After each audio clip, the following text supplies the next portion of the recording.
Mesdames, Messieurs, bonjour, très heureux de vous retrouver pour cette nouvelle émission Power Boost. Alors je sais que vous êtes en pleine moisson, j'espère d'ailleurs que tout se passe bien, qu'il n'y a pas trop de germination sur pied, que les rendements sont plutôt bons et je crois d'ailleurs qu'ils ne sont pas trop mauvais et que vous n'êtes pas bien sûr déçus par de mauvaises surprises. Sans plus tarder, je vous invite à retrouver le sommaire de cette nouvelle émission Power Boost. L'information n'a plus de limite. Nous savons tout.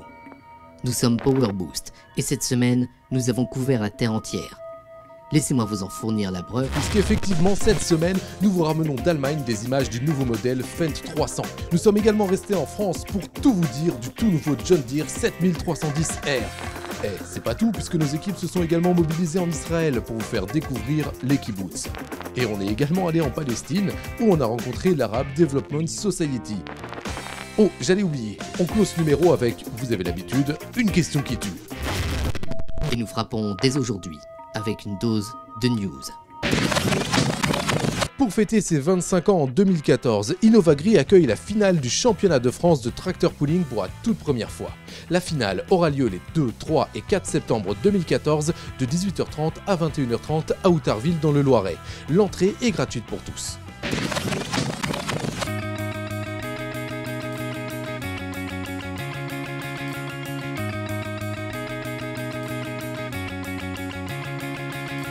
Je vais avoir le plaisir de vous présenter le 7310R, c'est un nouveau tracteur dans la gamme John Deere. Alors effectivement, on l'avait présenté dans le cadre, vous savez, à Berlin, on avait été le voir en Allemagne il y a un an. Ben là, actuellement, en France, en concession, et je suis en compagnie de Frédéric Rivaud. Bonjour. Bonjour. Alors, effectivement, vous êtes concessionnaire, vous, ici, tout près de Pithiviers, là c'est la concession Cornet. Vous avez le 7310R, pourquoi? Puisque c'est les tout premiers, il y en a très peu en France.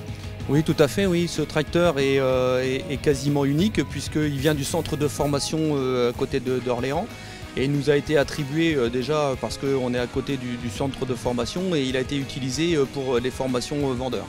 Bon. Alors 7310R, ça signifie 310 chevaux. Le précédent, la série 7, c'était 280. Quel intérêt? Alors l'intérêt surtout pour nous, c'est d'avoir un tracteur avec un gabarit un peu plus petit que le 8R et surtout on a un recoupement des puissances avec encore une fois un gabarit et des capacités qui sont élevées et qui nous permettent de répondre à un maximum de clientèle et d'utilisation. Alors je vois que la console est nouvelle, effectivement il s'agit du Command Center 4. Oui, effectivement, cette nouvelle console est déjà au niveau ergonomie est plus agréable, il y a de la couleur. Il y a un format aussi qui est beaucoup plus grand et puis surtout c'est des utilisations nouvelle génération je dirais type iPad et donc tout est tactile. On peut tourner les pages effectivement comme sur un iPad. Vous savez, John Deere, ils avaient toujours dit attention à faire que de l'EGR, puis là je vois qu'il y a un bouchon AdiBlue. Oui, tout à fait. Pour pouvoir prétendre aux normes Tier 4 finales, il a fallu regrouper les deux technologies. La technologie qui est EGR telle qu'on l'avait depuis quelques années chez nous. Et aujourd'hui, on a regroupé la technologie EGR avec la AdiBlue dans le but de pouvoir prétendre à cette norme de pollution Tier 4 finale. Toute dernière question, il va falloir que vous parliez de prix. À quel prix vous allez le vendre, le proposer et puis quand? Alors ce type de tracteur, le prix varie naturellement en fonction des options, de la finition.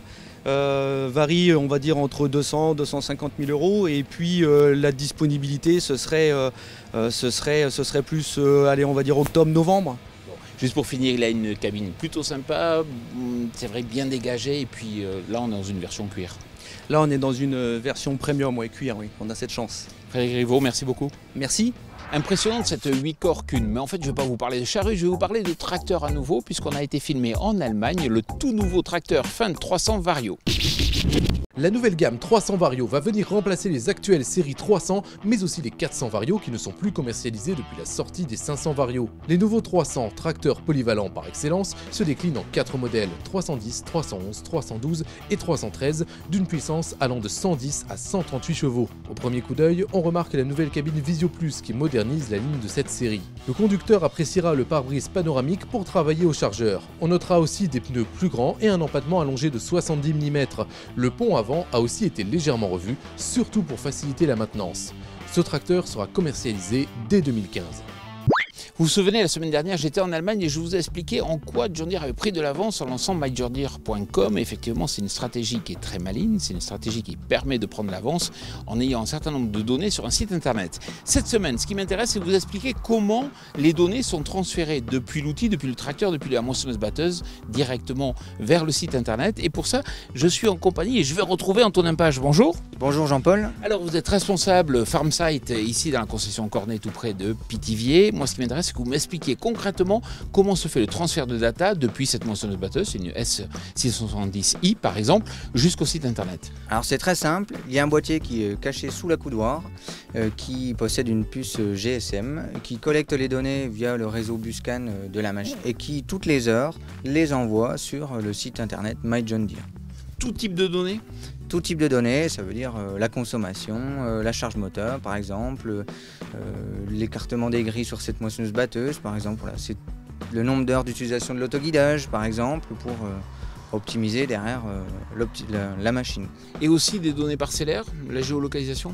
Exactement, la géolocalisation, c'était le but premier de JD-Link, on peut suivre la machine heure par heure, savoir où elle est passée, pour connaître sa position. Qu'est-ce que ça change concrètement dans votre métier? Dans notre métier, c'est un nouveau service qu'on apporte aux clients. C'est-à-dire que maintenant, on n'est pas obligé d'envoyer une personne à côté du client pour faire un enregistrement, par exemple, de données. On peut le lancer directement sur l'atelier. On fait un relevé de diagnostic pendant une demi-heure sur une sonde et puis on étudie ça directement et intervenir chez le client avec la bonne pièce dès la première intervention. Puis j'ai vu aussi que vous pouvez prendre la main, enfin je ne sais pas si vous pouvez prendre vraiment la main, mais dans tous les cas vous avez une vision de ce qui se passe sur l'écran de la moissonneuse-batteuse. Exact, c'est bien une vision, on ne peut pas encore prendre la main à la place du client, du chauffeur. On voit donc via ce qui s'appelle RDA, accès à distance à la console, ce que voit en temps réel notre client. Donc on peut le guider plus facilement dans la console pour retrouver un paramétrage qu'il avait oublié ou dont il ne s'en rappelait pas. Et tout dernier point, je vous vois quand vous travaillez, le matin vous arrivez, hop, vous avez une liste de mails avec des informations sur les pannes éventuelles? Exactement, tous les matins, tous les chefs d'atelier reçoivent, pareil, toutes les heures, s'il y en a, des codes de diagnostic qui permettent d'identifier précocement une panne éventuelle ou un manque de liquide de refroidissement, une chose toute bête qui peut éviter de gros problèmes par derrière. Alors ça c'est bien pour votre business à vous en tant que concessionnaire parce que ça vous permet de vendre des choses en plus. Vendre des choses en plus, non, vendre des choses différentes et un service complémentaire pour que le client il soit immobilisé le moins possible avec sa machine. Donc c'est de l'assistance préventive, c'est de la maintenance préventive. On est vraiment orienté là-dedans maintenant. Antonin, merci beaucoup. Merci Jean-Paul. Vous le savez certainement, il y a une actualité internationale très chargée avec malheureusement ce conflit israélo-palestinien. Alors nous, Power Boost, ça nous a semblé intéressant d'envoyer une de nos journalistes là-bas pour vous montrer ce qu'est l'agriculture dans un pays en guerre. Tout d'abord, on va démarrer par un kibboutz côté israélien. Les kibbutz ont d'abord été établis en 1938 et puis on a grandi pour devenir les kibbutz actuels qui parsèment la vallée israélienne, située au nord de l'Israël. Nous avons à peu près 1000 hectares de champs, d'espaces d'élevage, d'usines et d'aquaculture. Notre élevage se porte bien financièrement parlant. Nous avons à peu près 400 vaches laitières. Nous essayons d'avoir constamment des machines récentes. Nous avons environ 40 tracteurs. Tous secteurs réunis, nous investissons dans nos champs environ 1,3 million d'euros par an. Cela inclut l'équipement, les arrivées d'eau et aussi les GPS. Les rendements sont bons. Durant les 5 dernières années, les prix ont été hauts à travers le monde. Et cela a vraiment été à notre avantage.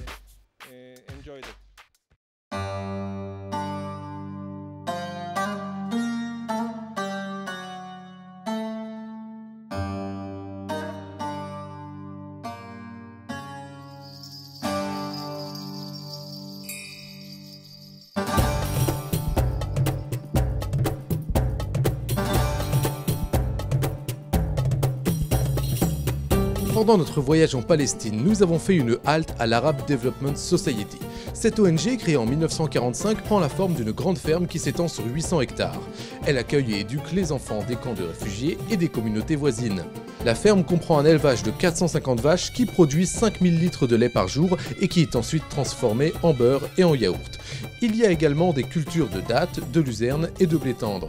Une branche maintenance a été créée pour donner aux jeunes des compétences en électricité et travail du métal. Un des responsables nous parle des différents matériels agricoles présents sur l'exploitation.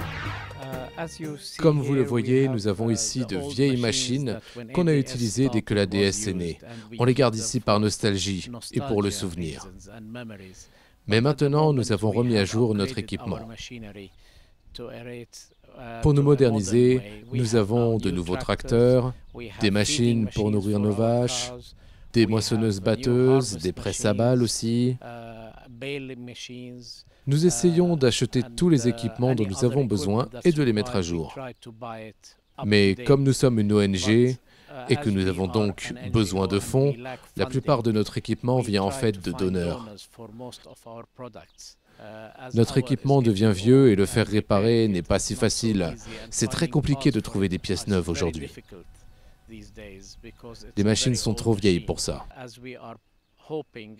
Nous espérons, dans un futur proche, avoir un accord avec les universités du pays pour enseigner l'agriculture et l'élevage afin d'aider les agriculteurs de la région. Nous aurions un centre de recherche et une ferme modèle pour résoudre leurs problèmes, qu'ils concernent les céréales, les légumes ou les animaux. Ce serait un grand pas pour atteindre l'objectif que l'on s'est donné depuis le début, c'est-à-dire aider les agriculteurs à produire plus, malgré ce climat, en consommant le moins d'eau possible.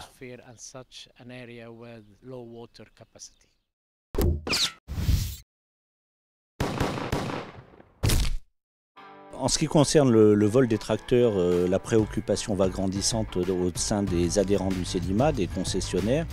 On s'aperçoit que certaines marques tendent à faire des efforts pour lutter contre ce phénomène-là. On pourra citer Fendt et John Deere qui sont en haut du classement donné par les concessionnaires. Et à l'opposé du classement, il semblerait que CAZ ne réponde pas aux attentes. On s'aperçoit aussi que suivant les marques, les outils mis à la disposition des concessionnaires pour freiner le vol des tracteurs est souvent concentré sur un certain type de produit, plutôt dans les grandes puissances. Si vous venez tout juste d'avoir votre diplôme d'ingénieur ou de BTS, si vous souhaitez travailler dans l'agriculture, mais aussi dans les nouvelles technologies, c'est très simple, vous pouvez envoyer votre CV à l'adresse qui apparaît ci-dessous en bas de l'écran. C'est un poste qui est consacré à la formation aux nouvelles technologies et ça va vous permettre vraiment de côtoyer ce monde qui est en pleine évolution. Voilà, notre émission Power Boost touche à sa fin. Vous savez que vous pouvez nous retrouver sur tous nos sites partenaires et puis aussi sur notre page Facebook et sur notre chaîne YouTube. Je vous souhaite bien sûr d'excellentes moissons et je vous dis à la semaine prochaine.